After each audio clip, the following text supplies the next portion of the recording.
Oke, Assalamualaikum warahmatullahi wabarakatuh. Berjumpa dalam kuliah daring bersama saya Dudi Hartono. Jangan lupa subscribe channel kuliah daring.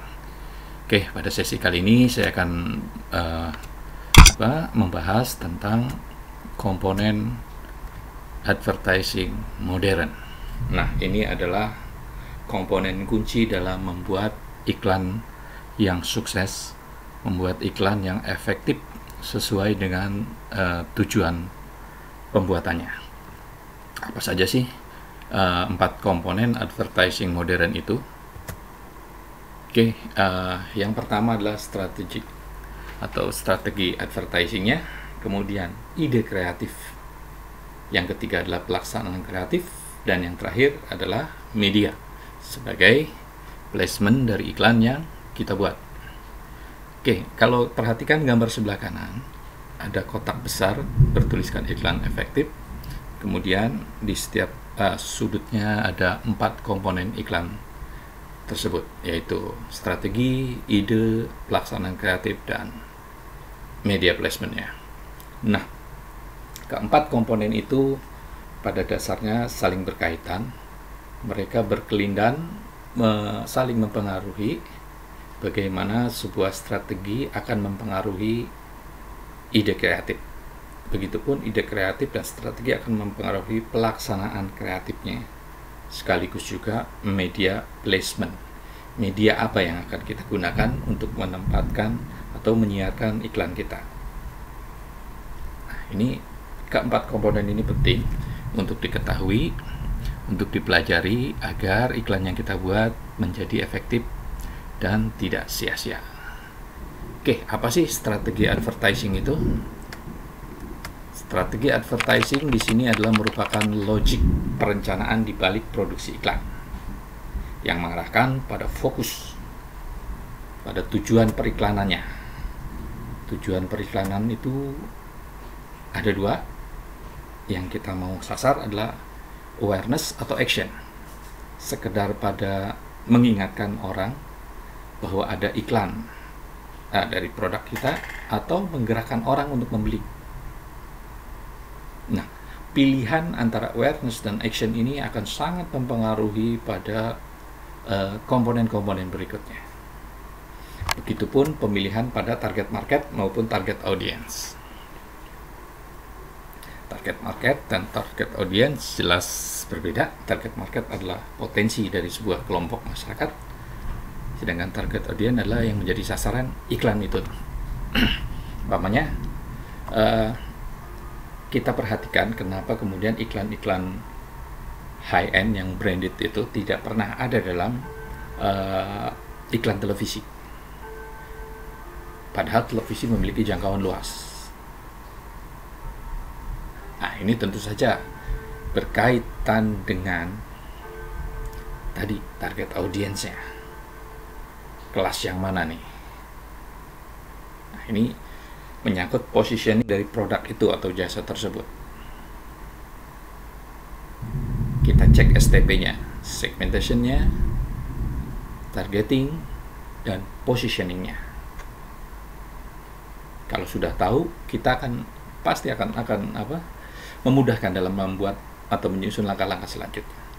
Step kedua tentang komponen yang kedua adalah ide kreatif. Nah, di sini adalah konsep sentral yang membuat iklan itu menarik. Gagasannya harus orisinil, bukan gagasan yang biasa-biasa atau yang pasaran, tapi yang unik, berbeda dengan yang sudah ada. Kata kuncinya tetap relate dengan produk atau jasa secara keseluruhan. Ya, kalau kita mau bikin iklan sabun gitu di tengah suasana PSBB COVID-19 gitu, bikin yang relate dengan situasi itu, dikaitkan dengan produk yang kita punya. Kita bisa bikin PSA gitu, seakan-akan sebuah iklan layanan masyarakat mencuci sabun dan mencuci tangan dengan sabun dan sebagainya, tanpa menyebut produk kita, tapi warna terus grafis dalam iklan layanan masyarakat itu mengarah pada produk atau brand dari iklan kita. Di gagasan original ini ya harus digali. Potensinya tentu saja didapat dari berkembangnya perspektif kita sendiri terhadap sebuah fenomena, terhadap sebuah exposure yang menimpa panca indera kita.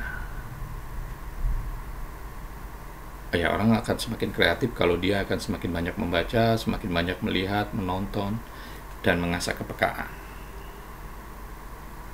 Oke, kalau konsep kreatifnya sudah disepakati, tulis dalam bentuk storyline, kembangkan dalam bentuk storyboard. Nah, kalau itu sudah disepakati dan didistribusikan ke seluruh kru atau tim dari yang akan membuat iklan ini, baru kita akan masuk ke pelaksanaan konsep itu, pelaksanaan dari ide kreatif.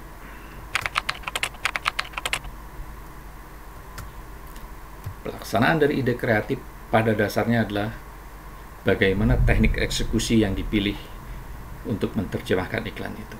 Apakah teknik eksekusinya adalah berbentuk testimoni, atau adlibs, atau build-in, atau slice of life, atau drama ad dan sebagainya. Ini tergantung balik lagi pada tujuan periklanannya, awareness atau action. Selanjutnya adalah kita bicara tentang teknik syuting. Karena iklan tersebut harus dieksekusi melalui syuting, melalui pengambilan gambar. Kalau itu iklan audiovisual. Jika itu adalah iklan cetak, maka teknik berikutnya adalah desain. Membuat desain, mencocokkan warna, garis, image dengan iklan secara keseluruhan. Begitupun dalam iklan audiovisual, kita akan mencocokkan yang namanya footage-nya, stock shot-nya, tipe-tipe shot-nya, angle dan sebagainya. Tentu saja ini berkait dengan tadi ide dan tujuan periklanan.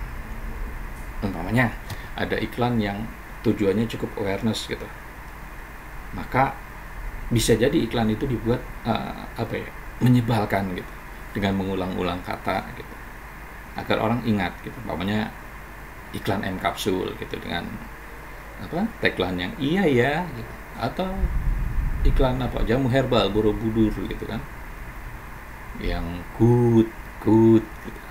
Nah, itu banyak teknik untuk membuat orang teringat dengan iklan kita. Bisa dengan cara yang menyebalkan atau cara yang mengundang empati. Tergantung pilihan kita. Oke, komponen yang berikutnya yang terakhir adalah media planning dan buying. Media buying dan planning. Ini bagaimana kita kemudian memilih media yang menjadi tempat iklan kita muncul. Sesuaikan balik lagi dengan target audience dan positioning dari iklan itu. Jangan sampai cuma maunya iklan itu tersebar luas, dikenal banyak orang, tapi nggak ada yang beli, juga percuma gitu. Atau yang beli memang segmennya itu aja, mending langsung pada media yang segmented, yaitu majalah. Kalau tujuannya untuk awareness, ya cari media yang berjangkauan luas, televisi, radio, koran, internet, dan sebagainya. Jadi sekali lagi saya ingatkan bahwa dalam membuat sebuah iklan, 4 komponen ini menjadi dasar sukses atau tidaknya iklan yang mau kita buat. Yang pertama strategi iklan periklanan itu sendiri. Yang kedua adalah ide, gagasan, konsepnya. Yang ketiga baru pada pelaksanaan, eksekusi dari konsep itu. Yang keempat, pilihan medianya yang sesuai dengan STP, segmentation, targeting, and positioning, maupun pada tujuan periklanannya. Oke? Untuk sesi kali ini saya cukupkan di sini. Terima kasih, sampai jumpa pada sesi berikutnya. Wassalamualaikum warahmatullahi wabarakatuh. Jangan lupa subscribe channel Kuliah Daring.